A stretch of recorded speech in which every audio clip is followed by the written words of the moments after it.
आज के ऐसे सिस्टम की जो जानलेवा हो गया है और आधी आबादी के लिए नासूर बन गया है, क्योंकि जिन डॉक्टर को हम भगवान कहते हैं वो झोला छाप बनकर मौत बांट रहे हैं। लापरवाही का आलम यह है कि सरकार के करोड़ों खर्च करने के बाद भी गोंडा जिले का महिला अस्पताल में अल्ट्रासाउंड विभाग हफ्ते में सिर्फ 3 दिन ही खुलता है, बाकी दिन धूल फेंकता है। सिस्टम की लाचारी महिलाओं के लिए अभिशाप बन गई।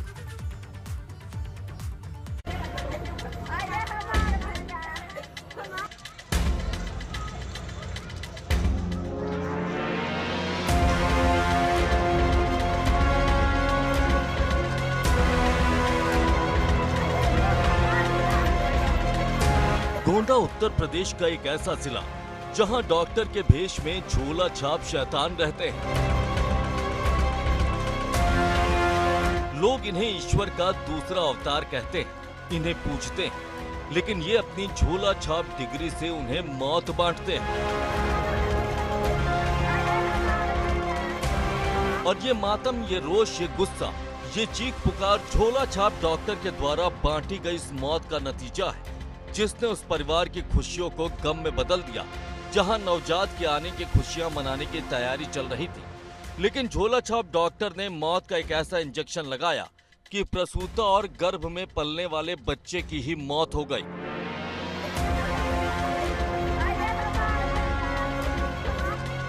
आपको बता दें कि ये पूरा मामला गोंडा के नवाबगंज कस्बे के एक नर्सिंग होम का है, जहां एक महिला अपनी डिलीवरी कराने आई थी, लेकिन उसे नहीं मालूम था कि ये झोला छाप डॉक्टर की दुकान है। महिला के आते ही झोला छाप डॉक्टर ने ताबड़तोड़ कई इंजेक्शन लगा दिए, जिससे उसकी हालत बिगड़ने लगी और चंद मिनटों में ही उसने दम तोड़ दिया, जिसके बाद परिजनों ने नर्सिंग हॉस्पिटल के बाहर विरोध शुरू कर दिया। मृतक के परिजनों का गुस्सा देखकर झोला छाप डॉक्टर वहां से भाग गयी। ये हमारी सिस्टर है। जो सिस्टर है आपकी, हाँ। क्या कैसे डेथ हो गई थी? डॉक्टर खुराना ने इंजेक्शन लगाया, एक्सपायर हो गई। तो किस चीज की दवाई कराने आए थे आप? प्रेगनेंसी थी, डिलीवरी थी। अच्छा, तो डॉक्टर खुराना ने इंजेक्शन लगाया, कितने इंजेक्शन लगाए? 17 इंजेक्शन लगाए हैं, उसमें से कल प्राइमा कार्ड दे रहे हैं और चार बोतल लगा, उसके बाद 1 बोतल प्लेन दे रहे हैं NS का। मतलब डॉक्टर की लापरवाही से? डॉक्टर की लापरवाही से हुई है। मृतक के परिजनों का आरोप है कि गलत इंजेक्शन लगाने की वजह से प्रसूता की तबीयत बिगड़ी और जब प्रसूता और उसके बच्चे की मौत हो गई तो भी अस्पताल के स्टाफ ने उन्हें मृत घोषित नहीं किया।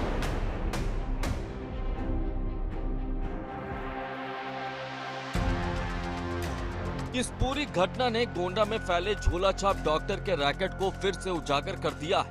लेकिन बड़ा सवाल ये है कि घटना के 2 दिन के बाद भी स्वास्थ्य विभाग और पुलिस ने कोई कार्रवाई क्यों नहीं की। जांच टीम गठित कर दी गई है और उसकी जांच रिपोर्ट आने के बाद अग्रिम कार्रवाई की जाएगी। दरअसल कार्रवाई के नाम पर नियम कायदे गिनाए जा रहे हैं। नियम यह है कि मामला डॉक्टर से जुड़ा होने के चलते पहले स्वास्थ्य विभाग पूरे प्रकरण की जांच करवाएगा, डॉक्टरों की कमेटी बैठेगी, उसके बाद जब रिपोर्ट आएगी तब महिला डॉक्टर पर मुकदमा लिखा जाएगा। आपको बता दें कि महिला डॉक्टर अभी भी फरार है और वो कहां है इसकी कोई जानकारी नहीं। वही मुद्दे की बात यह है कि प्रसूता और उसके बच्चे की मौत की जिम्मेदार सिर्फ वो महिला डॉक्टर है या फिर पूरा स्वास्थ्य महकमा, जिसके रहमो करम से झोला छाप डॉक्टर नर्सिंग होम चला रही थी। अगर स्वास्थ्य विभाग ने वक्त रहते कार्रवाई की होती तो इस परिवार में यूं मातम न पसरा होता।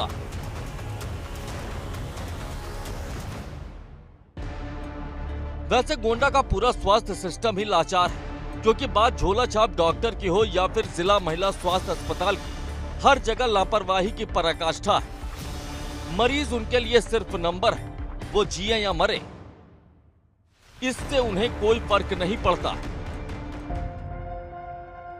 क्योंकि सच तो ये है कि सूबे की योगी सरकार स्वास्थ्य महकमे को बेहतर बनाने के लिए लगातार करोड़ों अरबों रुपए पानी की तरह खर्च कर रही है।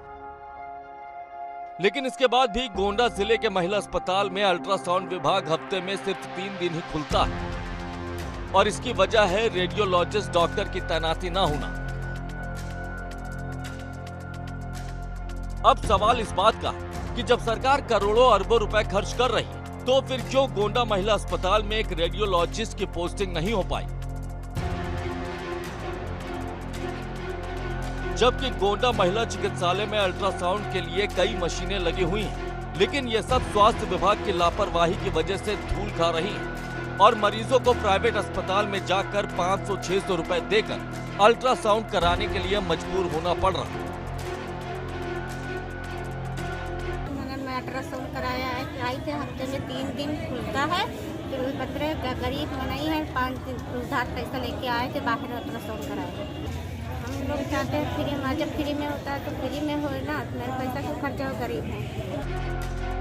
जब इस मामले को लेकर मुख्य चिकित्सा अधीक्षक से बात की गई तो वो भी रेडियोलॉजिस्ट की तैनाती नहीं होने का रोना रोने लगे। यहाँ रेडियोलॉजिस्ट की तैनाती जिला महिला चिकित्सालय गोंडा में नहीं है और रेडियोलॉजिस्ट की व्यवस्था मुख्य चिकित्सा अधिकारी के अधीन तैनात डॉक्टर ए.के. राय जो सीएससी मनकापुर में है, वो सीएससी मनकापुर के अधीक्षक भी हैं और यहाँ पे सोमवार, बुधवार, शुक्रवार आके अल्ट्रासाउंड करते हैं। तो 3 दिन होता है, 3 दिन बंद रहता है। पता है 3 दिन नहीं हो पाता है, तो जो इमरजेंसी नहीं होते हैं उनको बता दिया जाता है कि आप जिस दिन होता है उसी दिन आइए, नेक्स्ट डे के लिए कॉल कर लिया जाता है। अब इसे गोंडा की किस्मत कहें या स्वास्थ्य सिस्टम की लापरवाही, जिससे पूरे जिले के महिलाएं प्रताड़ित हो रही, क्योंकि कई बार जिला प्रशासन को इसके बारे में शिकायत की जा चुकी है, लेकिन इसके बाद भी इस समस्या का कोई समाधान नहीं हो पाया। और यही वजह है कि गोंडा की महिलाएं एक तरफ झोला छाप डॉक्टर के कहर से जूझ रही, तो दूसरी तरफ जिला महिला चिकित्सालय की लापरवाही उन्हें मार रही। अब सवाल इस बात का कि क्या सिस्टम आधी आबादी की कोई सुध नहीं लेगा, या फिर महिलाओं को लेकर होने वाले दावे और वादे हवा हवाई हैं। Bureau report, ABP Ganga. तो अस्पतालों में जो आधी आबादी के साथ लापरवाही हो रही है वो आपने देखी। अब आपको टॉयलेट एक पुलिस कथा दिखाते हैं, क्योंकि ये खबर उन महिला पुलिस कर्मियों से जुड़ी है जिनके लिए थाने में शौचालय तक की व्यवस्था नहीं है। ये सुनने में आपको अजीब लगे, लेकिन ये कड़वा सच है, जिससे ना नजरें फेरी जा सकती हैं, ना उसे झुटलाया जा सकता है।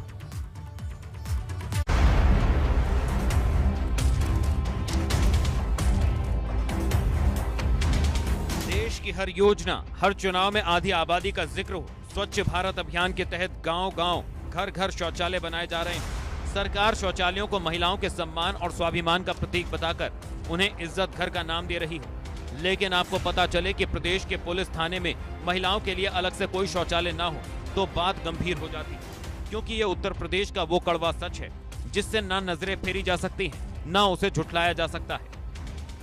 केंद्र की मोदी सरकार ने साल 2014 में देश में स्वच्छ भारत मिशन की शुरुआत की थी। इसकी ओडीएफ योजना के तहत सरकारी मदद से गांव-गांव, घर-घर शौचालय बनवाए गए थे।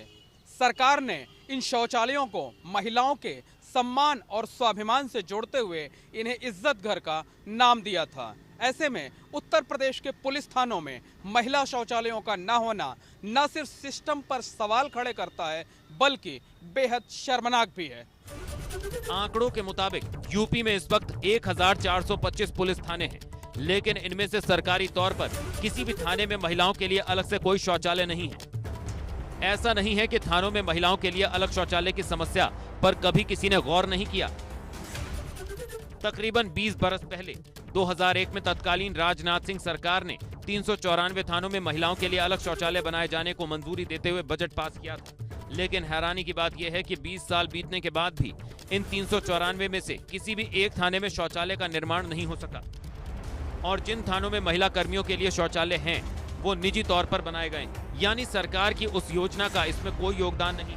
कि हर थाने में पुरुष और महिला शौचालय हैं, और जहाँ नहीं वहाँ बनवाने की बात है, क्योंकि हम जहाँ भी, क्योंकि हर थाने में हमारी महिला पुलिस कर्मी हैं और महिला डेस्क, हेल्प डेस्क चल रहा है, तो ये एक मूलभूत आवश्यकता है।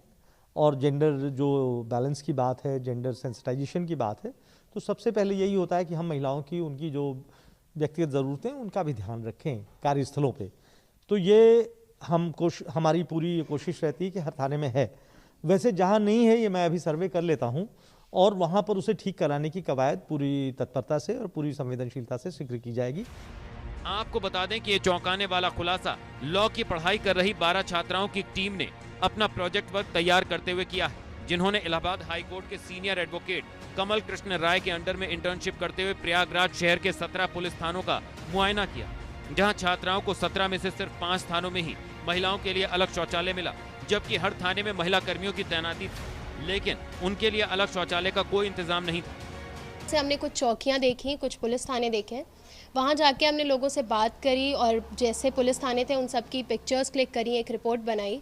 वहाँ पे लोगों से बात करके और जाकर देख के हमको पता चला कि वहाँ पे शौचालयों की स्थिति बहुत ज़्यादा ख़राब है। हमारी प्रेयर ये थी कि पहले तो जहाँ पे भी शौचालय नहीं है वहाँ पे शौचालय बनवाए जाएं, जहाँ पर भी टूटे हुए हैं या प्रयोग करने योग्य नहीं है उनके जो है मेंटेनेंस करी जाए, उनका कंस्ट्रक्शन प्रॉपरली कंप्लीट कराया जाए। हमने ज़्यादा से ज़्यादा कांस्टेबल और लोगों से बात करने की कोशिश की कि उनकी क्या समस्या है, उनके मुंह से हम खुद ही समझ पाएँ। वहाँ पे मोस्टली ये भी पाया हमने कि वो महिलाएं बहुत ज़्यादा दबाव में हैं, दबाव में ये थी, वो लोग खुल के नहीं बता पा रही थी। फिर भी कुछ लोगों ने बताया उनको इतनी ज़्यादा परेशानियों का झेलना पड़ता है, क्योंकि कॉमन वॉशरूम के होते हुए आप जानते हैं हमारा हमारे भारत में अभी भी कुछ रूढ़िवादी लोग हैं, अभी कुछ चीज़ें झिझक है, जिसकी वजह से महिलाएं अभी इस्तेमाल नहीं करती। कॉमन वॉशरूम को क्या करती हैं कि वो अवॉइड कर देती हैं, उसको नहीं यूज़ कर पाती। उनकी डिमांड यही थी कि जैसे पुरुषों को मिला है वॉशरूम, हमें भी मिलना चाहिए। जिसके बाद छात्राओं ने इलाहाबाद हाई कोर्ट में PIL दाखिल की। छात्राओं ने तो अपनी अर्जी में सिर्फ प्रयागराज शहर के थानों में अलग अलग शौचालय के निर्माण का आदेश दिए जाने की गुहार लगाई। लीगल नेटवर्क एक मानवाधिकार की संस्था है जिसमें देश भर के विश्वविद्यालयों और संस्थाओं के लॉ के स्टूडेंट मानवाधिकार पर प्रशिक्षण लेने आते हैं। इस वर्ष जब यह महसूस किया गया कि महिला निजता, स्वायत्तता और उसकी सम्मान का सवाल न सिर्फ शिक्षित समाज के लिए बल्कि सरकार के लिए सर्वोच्च प्राथमिकता में है, सुप्रीम कोर्ट के जजमेंट्स आ रहे थे। खुद केंद्र सरकार ने स्वच्छ भारत मिशन के जरिए इसे अपने सभी योजनाओं में सबसे ऊपर रखा और 2020 और 2021 मिला के करीब 2 लाख करोड़ रुपए इस पे आवंटित किए, जिसमें हजारों करोड़ रुपये सिर्फ शौचालयों पर आवंटित है और उसको एक सम्मानजनक नाम देने के लिए इज्जत घर का भी नाम दिया। लेकिन कोर्ट ने इसे बेहद गंभीर मामला मानते हुए समूचे प्रदेश को लेकर सरकार से जवाब तलब किया, जिसके जवाब में सरकारी वकील ने बताया कि 2001 में जिन 394 थानों में शौचालय बनाने का काम शुरू हुआ था उसमें से कोई भी शौचालय बनाने का काम हुआ ही नहीं। लेकिन जब कोर्ट ने कड़ी फटकार लगाई तो अगली तारीख पर सरकार का एक नया आंकड़ा दिया गया, जिसमें बताया गया कि जिन 394 थानों में अलग महिला शौचालयों के निर्माण को मंजूरी दी गई थी उनमें से 51 में अब काम शुरू करा दिया गया। सरकारी मंजूरी मिलने के 2 दशक बाद भी उत्तर प्रदेश के पुलिस थानों में महिलाओं के लिए अलग शौचालयों के निर्माण की शुरुआत न हो पाने के पीछे आप पुरुषवादी मानसिकता को कतई जिम्मेदार नहीं ठहरा सकते, क्योंकि इस अवधि में उत्तर प्रदेश में एक महिला नेता ने 2 बार सूबे की कमान संभाली थी और वो मुख्यमंत्री बनी थी। कोर्ट के कड़े रुख को देखने के बाद सरकार ने नए वादों की एक लिस्ट कोर्ट को बता दी, जिसमें महिला कर्मियों के लिए अलग शौचालय के साथ 1317 हॉस्टल बनाए जाने की योजना, हर 4 महिला पुलिस कर्मियों पर एक टॉयलेट कम वॉशरूम, 291 थानों में विजिटर रूम और अलग अलग वॉशरूम तैयार किए जाने की जानकारी सरकार द्वारा कोर्ट को दी गई। लेकिन कोर्ट इन जवाबों और वायदों वाली योजनाओं से कतई संतुष्ट नहीं है। अदालत ने तल्ख टिप्पणी करते हुए कहा कि जब 2001 में हुई घोषणा और बजट मंजूर होने के 20 साल बाद भी काम शुरू नहीं हो सका तो इस बार कैसे भरोसा कर लिया जाए। कोर्ट का साफ कहना है कि सिर्फ वायदों से काम नहीं चलेगा, काम तुरंत कैसे शुरू होगा सरकार को न सिर्फ ये बताना होगा बल्कि 16 मार्च को निर्माण एजेंसी का नाम भी बताना होगा। मतलब सीधा है और साफ है, सवाल आधी आबादी का है और आधे और गोलमोल जवाब से काम नहीं चलेगा। पूरी योजना ठोस तरीके से बतानी होगी। इस मामले में सरकारें भले ही सोती रही हों, सिस्टम भले ही सुस्त पड़ा रहा हो, लेकिन मामला अब कोर्ट में है। उम्मीद जताई जा सकती है कि कोर्ट के दखल के बाद महिलाओं के सम्मान और स्वाभिमान को जरूर इंसाफ मिलेगा और उनके इज्जत घर के निर्माण का सपना भी जल्द ही साकार होगा। कैमरामैन रोहित श्रीवास्तव के साथ मोहम्मद मोइन, ABP गंगा, प्रयागराज। आप सोच रहे होंगे कि स्लोगन तो बेटी पढ़ाओ बेटी बचाओ है, लेकिन अब हम आपको जो रिपोर्ट दिखाने जा रहे हैं उसके बाद आप भी कहेंगे बेटी को पढ़ाओ और प्रधान बनाओ, क्योंकि जो काम देश के बड़े बड़े नेता नहीं कर पाए वो आगरा के गांव ने कर दिखाया। रिपोर्ट देखिए। हमें बनाया है, ठीक है, तो मेरा ये नहीं है कि मैं आपका सम्मान नहीं कर रही हूँ, लेकिन मैं आपसे हाथ जोड़ के कह रही हूँ कि ये आपकी बस की बात नहीं है। विकास अब दादागिरी से नहीं होगा। दादागिरी से आप एक प्रोजेक्ट लेके आ सकते हो, तो मिलकर चले जाएंगे, लेकिन प्रशासन में आप एक नीतिगत तरीके से ही चीजें लेके आ सकते हो। आपने कभी न वोट, न कोई खर्चा और न कोई पर्चा। लग रहा होगा, लेकिन हम बहुत प्रधान बैठे हैं। यह आगरा के ब्लॉक जैतपुर का बड़ा गांव, जहां सर्व समाज ने महिला सशक्तिकरण की ऐसी तस्वीर पेश की है जो न सिर्फ पूरे आगरा जनपद के लिए बल्कि पूरे प्रदेश और देश के लिए नई मिसाल बन गया है। उन्होंने हमें बनाया है, ठीक है, तो मेरा ये नहीं है कि मैं आपका सम्मान नहीं कर रही हूँ, लेकिन मैं आपसे हाथ जोड़ के कह रही हूँ कि ये आपकी बस की बात नहीं है। विकास अब दादागिरी से नहीं होगा। दादागिरी से आप एक प्रोजेक्ट लेके आ सकते हो, तो मिलकर चले जाएंगे, लेकिन प्रशासन में आप एक नीतिगत तरीके से ही चीजें लेके आ सकते हो। क्योंकि इस गांव में कई ग्रामीण पंचायत चुनाव की तैयारी कर रहे थे। एक साल से 5 उम्मीदवार लगातार ग्राम प्रधानी की तैयारी में लगे थे, लेकिन गांव के सर्व समाज ने गांव की एक बेटी को निर्विरोध गांव का प्रधान चुनकर सबको चौंका दिया। रविवार को गांव के हनुमान मंदिर पर ग्राम प्रधान के चुनाव के लिए एक पंचायत आयोजित की गई, जिसमें दर्जनों की संख्या में ग्राम पंचायत के सर्व समाज के ग्रामीण एकत्रित हुए।